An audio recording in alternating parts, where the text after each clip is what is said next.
നമസ്കാരം. ടെലികോം മേഖലയിൽ വീണ്ടും ചാർജ് വർധന നിലവിൽ വരുന്നുണ്ട്. 12% മുതൽ 15% വരെയാണ് ജിയോ, എയർടെൽ, വോഡാഫോൺ ഐഡിയ തുടങ്ങിയ കമ്പനികൾ അവരുടെ നിരക്കുകൾ വർദ്ധിപ്പിക്കുന്നത്. അപ്പം നമുക്കിതിനകത്തിൽ നോക്കിക്കഴിഞ്ഞാൽ നമുക്ക് ഈ ഒരു റീചാർജ് പ്ലാനിനകത്തിൽ എത്ര രൂപ കൂടുമെന്നൊക്കെ ഞാൻ ഏകദേശം ഒരു കണക്ക് പറഞ്ഞുതരാം. അതിനു മുമ്പായിട്ട് നമുക്കറിയാം, ഏറ്റവും കൂടുതൽ ആൾക്കാർ ഇന്ന് ഏത് നെറ്റ്വർക്ക് തിരഞ്ഞെടുക്കുന്ന കാര്യത്തിൽ ഒരുപാട് സംശയത്തിരിക്കുന്ന സാഹചര്യത്തിലാണ് ഇവർ ചാർജ് വർദ്ധിപ്പിക്കുന്നത്. ജിയോ ഉപയോഗിക്കുന്ന ആൾക്കാർക്ക് ചിലപ്പോൾ എയർടെൽ ആയിരിക്കും കുറച്ചുകൂടെ ബെറ്റർ ആയിട്ട് തോന്നും, എയർടെല്ലിലേക്ക് മാറും. എയർടെൽ ഉപയോഗിച്ചുകൊണ്ടിരിക്കുമ്പോൾ ചിലപ്പോൾ BSNL കുറച്ച് ലാഭകരമായി തോന്നിയത് BSNLിലേക്ക് മാറും. അങ്ങനെ BSNL നെറ്റ് കിട്ടാതാവും, പിന്നെ തിരിച്ച് ജിയോയിലേക്ക് വരും. പിന്നെ ജിയോ ഉപയോഗിക്കുന്ന ആൾക്കാർ കുറേ നാൾ ഉപയോഗിച്ച് കഴിയുമ്പോൾ തോന്നും എന്നാൽ VI ഉപയോഗിക്കാം. അങ്ങനെ VIയിലേക്ക് വരുമ്പോൾ നെറ്റ് കിട്ടാതാകുമ്പോൾ പിന്നെ എയർടെല്ലിലേക്ക് വരും. ഇങ്ങനെ നിൽക്കുകയാണ് ആൾക്കാർ. ഏത് നെറ്റ്വർക്ക് തിരഞ്ഞെടുക്കുമെന്ന ആൾക്കാർക്ക് ഇപ്പോഴും ഒരു കൺഫ്യൂഷനാണ്. അങ്ങനെ ഇരിക്കുകയാണ് ഈ ചാർജും വർദ്ധിപ്പിക്കുന്നത്. ഏറ്റവും അധികം ചാർജ് നിലവിൽ കുറച്ച് കൊടുക്കുന്നത് BSNLാണ്.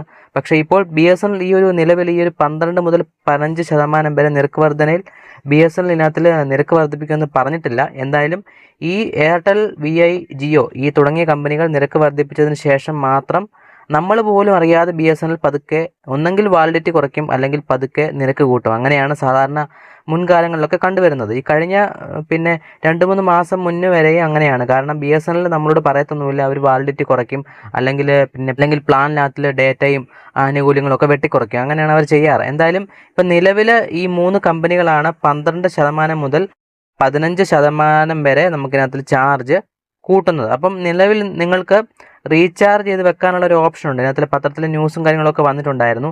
അപ്പോൾ ഇതിനകത്തിൽ എന്തായാലും നമുക്ക് റീചാർജ് ചെയ്ത് വെക്കാനൊരു ഓപ്ഷൻ, അതായത് നമുക്ക് 1 വർഷത്തെയോ അല്ലെങ്കിൽ 6 മാസത്തെയൊക്കെ പ്ലാൻ നമുക്ക് റീചാർജ് ചെയ്ത് വെച്ചാൽ ആ ഒരു പ്ലാൻ ക്യൂവിൽ കിടക്കുകയും പിന്നീട് നമുക്ക് ഓരോ 3 മാസം കൂടുമ്പോൾ അല്ലെങ്കിൽ ഓരോ മാസത്തെ റീചാർജ് ചെയ്യാതെ തന്നെ നമുക്ക് പഴയ റേറ്റിൽ തന്നെ നമുക്ക് അങ്ങനെ ഉപയോഗിക്കാനും സാധിക്കും. നമുക്ക് ഇതിനകത്തിൽ ഞാൻ ഏകദേശം ഒരു കണക്ക് പറഞ്ഞുതരാം. ഇപ്പോൾ ഇതിനകത്തിൽ നിങ്ങൾക്ക് കാണാൻ സാധിക്കും, 199 പ്ലാൻ റീചാർജ് ചെയ്യുന്ന ഒരു വ്യക്തി ഇനി മുതൽ 30 രൂപയുടെ കൂടുതൽ കൊടുക്കേണ്ടി വരും. ഇത് ഞാൻ ഇട്ടിരിക്കുന്നത് 15% ഇൻക്രീസ് ആവുന്ന റേറ്റാണ് അപ്രോക്സിമേറ്റ് ഇട്ടിരിക്കുന്നത്. അപ്പോൾ നിങ്ങൾക്ക് ചില പ്ലാനൊക്കെ 12 അല്ലെങ്കിൽ 12.5, ചിലതിന് 13, ചിലതിന് 14 കൂടുന്നത്. അപ്പം മാക്സിമം കൂടുവാണെങ്കിൽ ഈ 199-ന് 30 രൂപ വരെ കൂടും. അടുത്തത് 249 ആണെങ്കിൽ 37 രൂപ വരെ കൂടാൻ ചാൻസ് ഉണ്ട്. 299 റീചാർജ് ചെയ്യുന്ന ആൾക്കാർക്ക് ഇനി മുതൽ 45 രൂപ വരെ കൂടും. 349 ആണെങ്കിൽ 52 രൂപ വരെ കൂടും. 399 60 രൂപ വരെ കൂടും. അങ്ങനെ 449 67, 599 90, 799 120, 1000 രൂപ 999 റീചാർജ് 150. അങ്ങനെയാണ് റീചാർജ് പ്ലാനുകൾ ഇനി മുതൽ കൂടുകയാണെങ്കിൽ, അതായത് 15% വരെ കൂടുകയാണെങ്കിൽ ഇങ്ങനെയാണ് വരുന്നത്.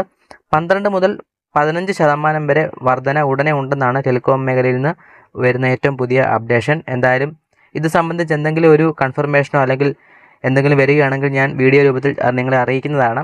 ചിലപ്പോൾ പുതിയ പുതിയ പ്ലാനുകൾ അവതരിപ്പിക്കാൻ ചാൻസ് ഉണ്ട്. അതായത് നമ്മൾക്ക് ഉതകത്തക്ക രീതിയിലുള്ള ചെറിയ ചെറിയ പ്ലാനുകൾ അവതരിപ്പിക്കാൻ ചാൻസ് ഉണ്ട് നിലവിൽ. അപ്പോൾ നമുക്ക് വാലിഡിറ്റി കുറയും, അല്ലെങ്കിൽ ഡേറ്റ ആനുകൂല്യം കുറയും, എന്തെങ്കിലുമൊക്കെ അവർ കുറയ്ക്കും പുതിയ പ്ലാൻ വരുമ്പോഴേ. കാരണം അവർക്ക് നിലനിൽപ്പിന് വേണ്ടിയായിരിക്കും അവർ ചെയ്യുന്നത്.